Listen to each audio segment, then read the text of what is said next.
a good chunk of that home's energy. So, and here's where I want to talk about, so you start in the home and you start with Nest products, but even with all of that savings, the idea of tackling climate change seems bigger than that. So I want to start stepping back and see, okay, so we've got Nest products. Nest, a valuable product, an expensive product for a lot of people, hard to get into homes. So starting with homes, is there a version of that people, or some future product, not asking you to name a future Nest product, but what is a more broadly accessible version of that for people where that energy saving can go a little bit broader? So actually, this is an area we're working on quite intently. One, with scale, costs come down. So that's one side that's really good. So we'll see the benefits of that soon. The other is we're working with a lot of local governments, municipalities, with kind of energy regulators to build in energy saving rebates. So energy efficiency programs do get subsidized around the country. You could use those dollars to help subsidize thermostats for low-income housing. Actually, we have a program in New Orleans with Entergy around that exact area. And then stepping back again from broader homes, I think the real impact probably has to come at a corporate level, at a governmental level, because these are where the big energy impacts are happening. And I guess what I'd like to hear from you is what you see as the prospects there, especially in a regulatory environment or lack thereof, where there doesn't seem to be much push or much incentive necessarily to embrace those environmentally friendly standards or IoT in the workspace in that way.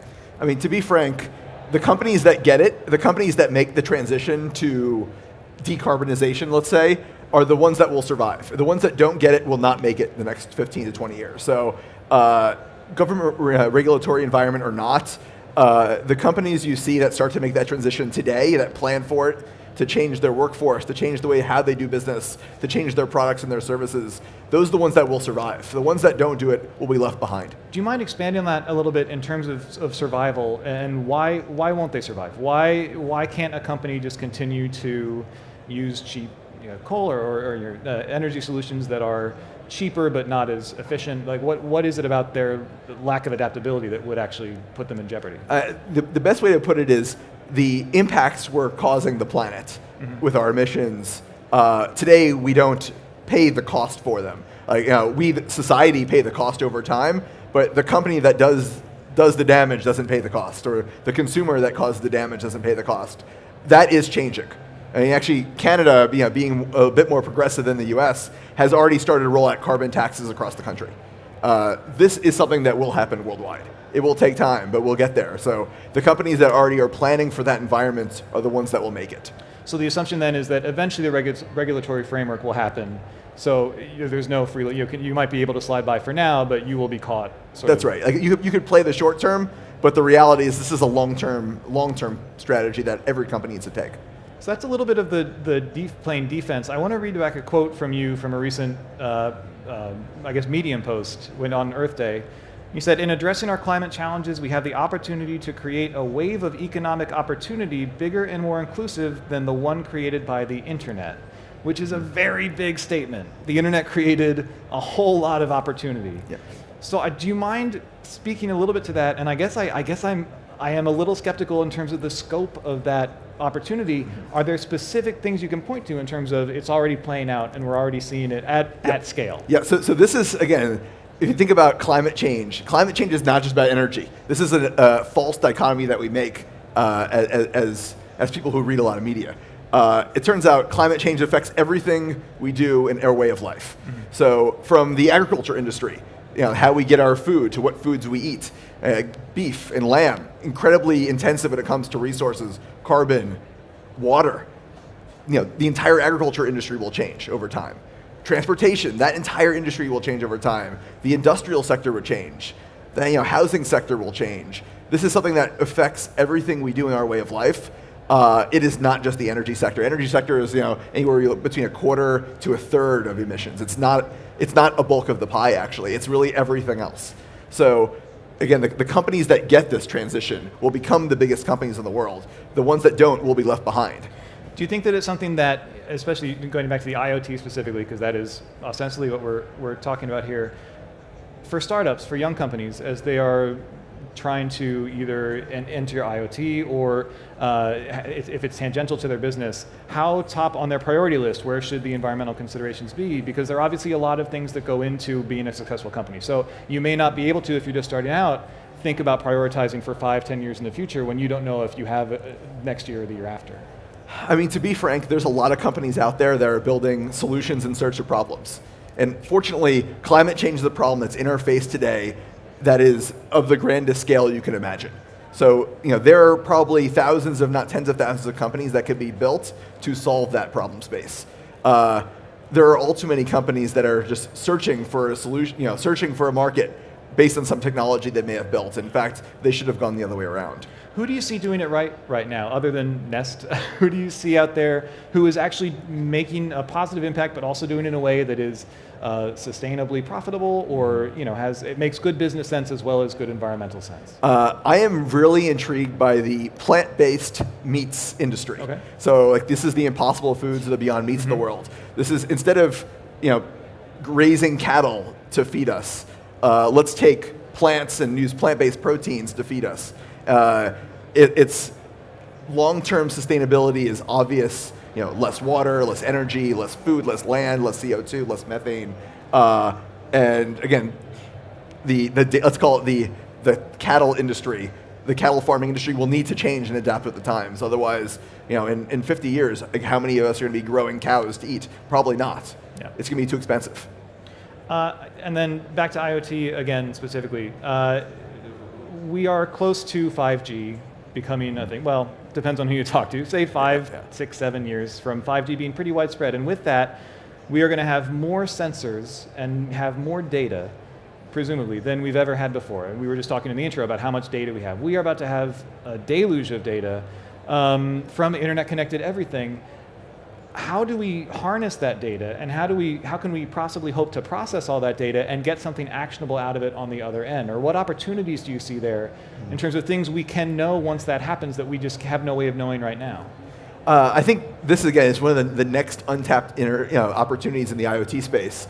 A lot of companies collect data to make their products better, but they aren't thinking outside of their product spaces. This is an area that we've started invested in the last couple of years. We've recently hired back our old CTO to help lead those efforts. Just in our space alone, we're mining thermostat data to then save energy on a grander scale, providing energy services to utility companies, offsetting peak demand on the grid, these kind of things that you couldn't do without a connected product that was sending data to the cloud. So this is just in our space, let alone if you combine all the spaces together, there's enormous amounts of data out there. And honestly, it's on companies to do the right thing to figure out how to best serve their users as opposed to take that data, let's say, sell it. That's probably not the right solution. Well, do you run into a situation too where, and this is something that I'm sure Nest runs into already, where how do you balance out collecting that data versus what consumers are comfortable giving out versus communicating what you're taking? Because that's going to impact IoT in the future too, right? That could be a hindrance to getting enough information to actually have an actionable outcome. Yeah. I'm a big believer in not collecting data unless you're using it for a purpose on behalf of the user. I have seen companies, and frankly, in the earlier days of Nest, we would collect data and we didn't know what to do with it. The reality is you have to use it, otherwise you should be deleting it. Yeah. This is something that, as companies mature, they have to do. You have to do the right thing with data. You have to earn that user's trust. Otherwise, frankly, they'll kick you out of their house. Would you trust the house guest that was spying on you? Probably not, right? Yeah. When you look at IoT solving the world's problems, we were talking backstage, and you said, it's going to take IoT, but also everything. It's going to be because it's a big problem. But I guess in terms of where IoT fits into that and sort of specific opportunities, we've talked a little bit already, but how does IoT interact with those other factors, right? I guess how do you bring together all of the involved parties and how will the Internet of Things maybe enable those interactions or enhance those interactions? So I guess outside of specific applications itself, are there ways in which it can sort of bring together parties that are invested? Yeah, I think it actually comes back to data. Mm-hmm. So IoT is about your eyes, your ears, your sensors, and your actuators out in the world. It's kind of like if you think about building a robot, it's like the hands and the eyes of the robot. The IoT is all about the proliferation of those eyes, ears, and hands. The reality is you still need brains. Robot's pretty useless without a brain, right? folks like Nest and Google are building those brains. Amazon obviously is building those brains, and those brains are what will inevitably start driving that next level of energy savings, efficiency at a scale we've not seen before, because you're able to tie all these things that were never tied together. I want to go back because you had said that the regulatory things will happen eventually, right? Then you have to be ready for that. What can you do in the meantime? What can people do in the meantime? Is it working with community groups? Are there incentives at a local level? Are there or at a state level? How do you see those factors playing out? Are there ways to give a nudge even when there is not that broader framework? Honestly, the amount of action I've seen of the last, let's call it 6 to 8 months, has been remarkable. And in the absence of federal leadership, state and local groups are rising up in a way that I've not seen before. Folks are calling their senators and congressmen for action, and these are things that did not happen in the last 8 years. So the level of kind of activism and caring from the community at large has actually been astonishing. And at the end of the day, that is what's going to change policy. Well, you mentioned too, Canada has some different policies. Do you find, is it a potential danger for U.S. business opportunity? Like, does the U.S. potentially lose businesses to other countries that are maybe more supportive of, or will the people always look for less regulation and then hopefully do the right thing? So I think most U.S. companies are pretty wise to this, and are already planning ahead. Again, like the ones that have that kind of strategic foresight are already planning ahead to a decarbonized world. And frankly, Canada is leading the way, and a few other countries, especially in the Nordics, are also leading the way. The U.S. will get there. Again, it's only a matter of time. But starting to plan for what it would look like to decarbonize your company. Mm-hmm. Like, what would that look like? What things would have to change in your products? Would you have to build it locally? Would you have to change the way it's manufactured? Would you have to change how it works in perpetuity? How it's serviced? Like all these things that you may not have thought about before, post-sale, you may need to start thinking about more. Is that something, how do you guys at Nest, because I guess we've talked about Nest in terms of the product, how do you guys think in terms of how you go about your own business, and how has IoT changed that, and how has your environmental considerations changed that? So actually very early on in the company, we brought in consultants to kind of do a carbon footprint, like how are we doing? And the analysis they gave back to us was, because your product saves so much, the efficiency side is so large, like any cost of production actually is dwarfed, and we didn't believe them. Yeah. Like, oh yeah, you think like cutting metal would be very intensive. The reality is, I think in like the first couple weeks, we already go carbon negative from a kind of a footprint standpoint. So that's the kind of stuff that you will see more companies do. And as we have prices on carbon more globally, you'll see companies start to take advantage of that to build not only more efficient products, but maybe negative products, like products that take CO2 out of the air. And do you think there's an inherent consumer demand for that, or do you think that would be like an ancillary benefit to existing products? I guess, what do you see in terms of the consumer opportunities?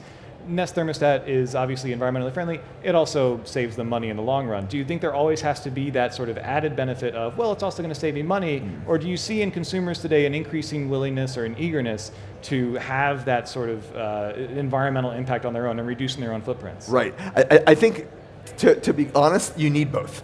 Okay. You need the economic incentives, and you also need the kind of the rational and the emotional side to the purchase or the movement. But to be frank, that is coming. Yeah. It is only a matter of time before we have real economic benefits for emitting less or actually even going negative. And when you start to price that in, it drastically changes the picture of a lot of things you do every day. Now, so we talked about the plant-based meats as an example of someone that's doing this right.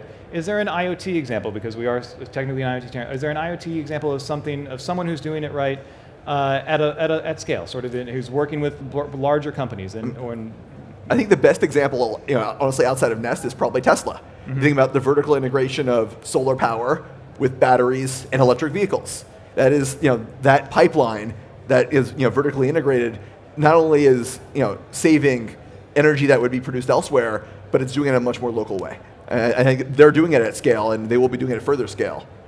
And then in terms of, since there's a lot of startups here, as they are, what is the biggest thing that you ran into when you were starting at Nest in terms of how do I make this sustainable in every sense of that word? If there's sort of one piece of advice you can give in terms of when you started out, you're saying, I need to make this company sustainable for the earth, I need to make it a sustainable business. What is the sort of, if there's one takeaway, or two, or three? I think it's to find the greatest impact thing you could do with your business. And for us, it was about energy savings. For other companies, let's call it Patagonia, it's about your supply chain and where you get your materials from. So you analyze what you do, your business, and you find the most impactful thing you could do, and you focus on that.